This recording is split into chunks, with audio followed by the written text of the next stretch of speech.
Chilli chicken, chilli পনির, chilli soya তো অনেক বানিয়ে খেয়েছেন। এবার বানিয়ে ফেলুন চিলি এগ। এটা বানালে যে কোনো কিছুর সাথে অমৃতের স্বাদ লাগবে। রুটি, পরোটা বা পোলাও, ফ্রাইড রাইসের সাথে এতটাই ভালো লাগবে যে যতটা খান আপনি তার থেকে অনেকটা বেশি খাবেন। তাহলে চলুন শুরু করি আজকের রেসিপি। নমস্কার বন্ধুরা, কেমন আছেন সবাই? ভালো তো? পাপিয়ার ঘরোয়া চ্যানেলটিতে সকলকে জানাই স্বাগত। চলে এসেছি আবারও একটা দুর্দান্ত স্বাদের রেসিপি নিয়ে। আজকের রেসিপি শুরু করার জন্য আমি প্রথমে 3টে ডিম নিয়ে নিয়েছি। আপনাদের বলে রাখি, আপনাদের পরিবারের সদস্য অনুযায়ী আপনারা ডিমটা কম বা বেশি করে নেবেন। ডিমগুলোকে এখানে ভেঙে নিয়েছি, সামান্য পরিমাণ নুন দিয়ে দিলাম। এবার ভালো করে ডিমগুলোকে আমি একটু ফেটিয়ে নেব।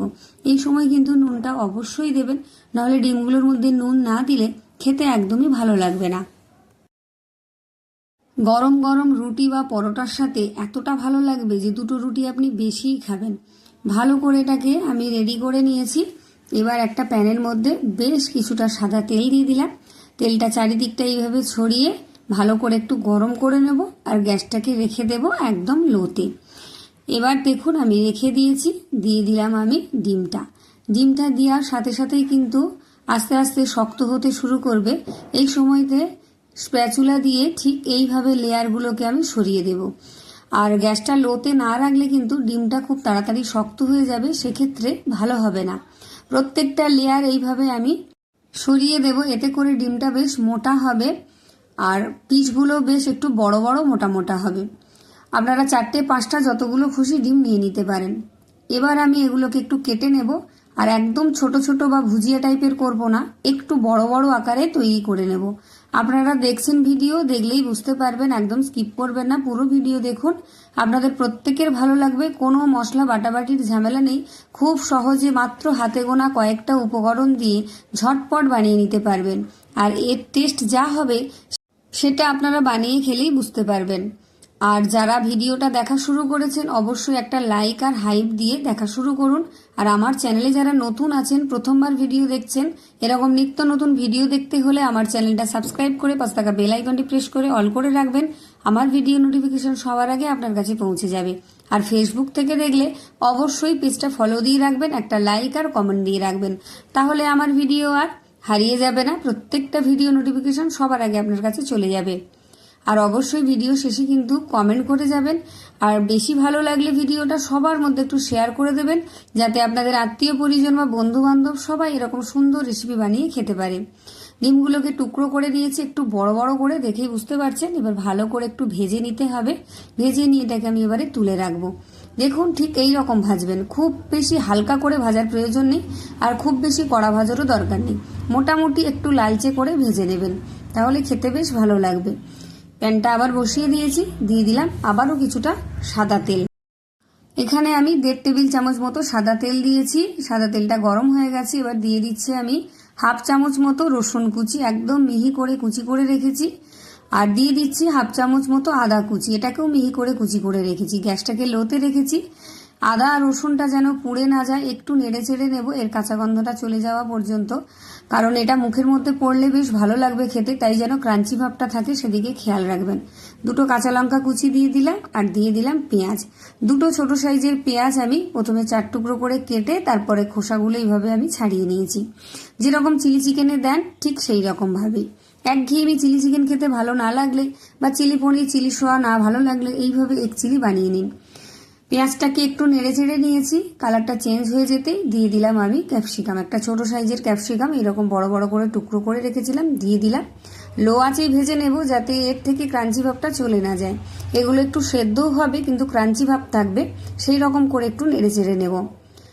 মোটামুটি 1 মিনিট মতন একটু নেড়ে চেড়ে নিলেই হবে। দেখুন সব কিছুই বেশ মোটামুটি নরম হয়ে গেছে। দিয়ে দিলাম একটা ছোট সাইজের টমেটোর দানাগুলো বের করে টুকরো করে কেটে নিয়েছি, দিয়ে দিলাম। ভালো করে একটু নেড়ে চেড়ে নেব। টমেটো যদি আপনারা না চান না দিতে পারেন, তবে দিলে ভীষণ ভালো লাগবে।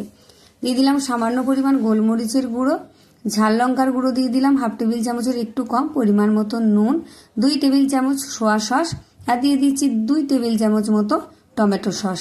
এখানে আপনারা সিজওয়ান সসও ব্যবহার করতে পারেন, তাতেও ভীষণ ভালো হবে রান্নাটা। ভালো করে একটু নেড়ে চেড়ে নিচ্ছি। সমস্ত কিছুর সাথে একটু ভালো করে মিশিয়ে নিতে হবে, যাতে করে সমস্ত টেস্টটাই পেঁয়াজ আর ক্যাপসিকামের মধ্যে এসে যায়।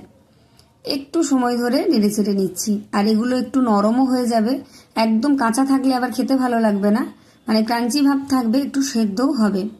এবার এর মধ্যে দিয়ে দিলাম সামান্য পরিমাণ জল, পুরোপুরি ক্যাপসিকামটা যেন একটু সেদ্ধ হয়ে যায়, একদম কাঁচা না থাকে। একটু নেড়ে চেড়ে নেব। তারপরেই দিয়ে দিলাম সামান্য পরিমাণ একটু চিনি স্বাদের ব্যালেন্সের জন্য, আর দিয়ে দিচ্ছি 1/2 টেবিল চামচেরও কম একটু চিলি সস। এটা আপনারা না চাইলে না দিতে পারেন, তবে দিলে ভীষণ ভালো একটা স্বাদ আসবে, সুন্দর একটা গন্ধ বেরিয়েছে। ভালো করে আবারও একটু নেড়ে চেড়ে নিচ্ছি, গ্যাসটাকে লোতে রেখেছি। দেখুন ক্যাপসিকামটা কিন্তু অনেকটাই নরম হয়ে এসেছে। এই সময় আমি দিয়ে দেব ভেজে রাখা ডিমগুলো। ভালো করে মোটামুটি তৈরি হয়ে গেছে গ্রেভিটা। এবার ভেজে রাখা ডিমগুলো আমি এর মধ্যে দিয়ে দেব। ভালো করে ডিমের সাথে মিশিয়ে নিতে হবে, যাতে করে ডিমের মধ্যে সমস্ত ফ্লেভারটাই চলে যায়। আর এটা খেতে এতটাই দুর্দান্ত হয় যে একবার বানিয়ে না খেলে কিন্তু পস্তাবেন। ঝটপট বানানো হয়ে যাবে, কোনো রকম মশলা বাটাবাটি ঝামেলা নেই। আর বাজার থেকে চিকেন কিনে আনার মতন সময় যাদের হাতে নেই, বা কম সময়ে একটা ঝটপট দুর্দান্ত স্পাইসি রেসিপি খেতে ইচ্ছে করছে, তখন কিন্তু আপনারা এরকম এগ চিলিটা বানিয়ে নিতে পারবেন। খুব ঝটপট হয়ে যাবে, তাই না? আর খেতেও ভীষণ সুন্দর লাগবে। এটা আস্তে আস্তে নাড়াচাড়া করতে করতে দেখুন কালারটা চেঞ্জ হয়ে গেছে।